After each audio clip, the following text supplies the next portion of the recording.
পোলাও যদি দেখতে এত অসাধারণ হয় তাহলে খেতেও কিন্তু খুব দুর্দান্ত লাগে। তো আজকের রেসিপি হবে সাদা পোলাও রেসিপি, আর ঠিক দেখতে এরকমই থাকবে। তার জন্য পানি গরম করে নিলাম আর চালটাকে সুন্দর করে ধুয়ে নিব। তারপরে পেঁয়াজ লাল করব। পেঁয়াজ লাল করার জন্য অবশ্যই তেলটা একটু বেশি পরিমাণ দিতে হবে।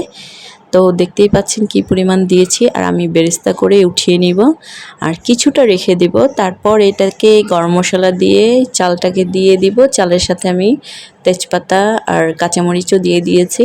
এটা সুন্দর করে লাড়াচাড়া দিয়ে সুন্দর করে তেলে ভাজতে হবে।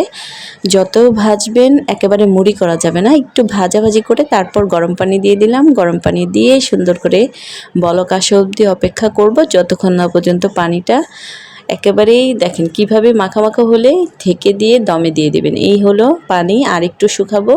ক্যামেরাটা ঘোলা হয়ে গেল। যাই হোক বন্ধুরা, তো এখন আমি সুন্দর করে মাখা মাখা হলে ঢেকে দম দিয়ে দিব। এই যে দম দেওয়ার পর খোলার পর কি সুন্দর ঝরঝরা হয়েছে। এটাকে আমি আরেকটু নাড়াচাড়া দিয়ে ঢেকে দিব, যেহেতু এখনও দেখেন কি অবস্থা।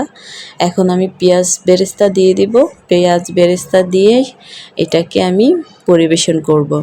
তো এই তো আমার পোলাও হয়ে গেছে। পোলাওয়ের রেসিপি কেমন লেগেছে অবশ্যই জানাবেন, আর যারা ভালো লাগে আমার ভিডিওটি অবশ্যই লাইক কমেন্ট শেয়ার করে দিবেন, এতে করে অন্যেরা শিখে। তো শুধু পোলাও খেলে কি হবে, সাথে আমি করেছিলাম গরুর রেজালা আর করেছিলাম রোস্ট। তো এই হচ্ছে আজকের রেসিপি। আর গরুর মাংস কিভাবে করেছি এই রেসিপিটা আমি দিতে পারিনি, তো আজকের তরকারিটার একটু ভিডিও দিতে পারবো যে কেমন হয়েছে আজকের গরুর রেজালা।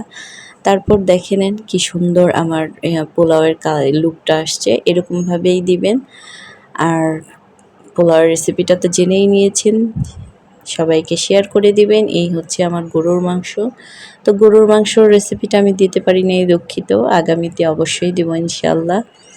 তো এই হচ্ছে গরুর মাংস, এটাকে আমি আলু দিয়ে রান্না করব। এখন জাস্ট আমি মাখা মাখা করে একটু সিদ্ধ করার জন্য বসিয়ে দিয়েছি। তারপরে সিদ্ধ হলে আলুটা দিয়ে সুন্দর করে কষাবো, তারপর ঝোলটা দিব। তো অত ঝোল রাখবো না, মাখা মাখা রাখবো। খাবারের সময় অবশ্যই দেখতে পাবেন এই খাওয়া শুরু হয়ে গেছে। দেখেন কত বড় একটা টুকরা নিয়েছি, মাংসটা আমি ছিঁড়তে পারছি না। এই রে, এটা অবশ্য মাংস না, চর্বি। এটা খেতে কিন্তু খুবই দারুণ লাগে। দেখেন কি দারুণ হয়েছে, দেখছেন? অসম্ভব মজা হয়েছে। আর কি যে বলবো, মানে খাচ্ছি আর ভাবতেছি যে কি এটা যদি রাখা যেত, যখন মন চায় তখন আমি খেতে পারতাম। তো এই পোলাওটা ডিপে রাখলে খুবই বাজে হয়ে যায়, পোলাওটা রাখা যায় না। আর রেখে খাওয়াটা স্বাস্থ্যের জন্য খুবই ক্ষতিকর।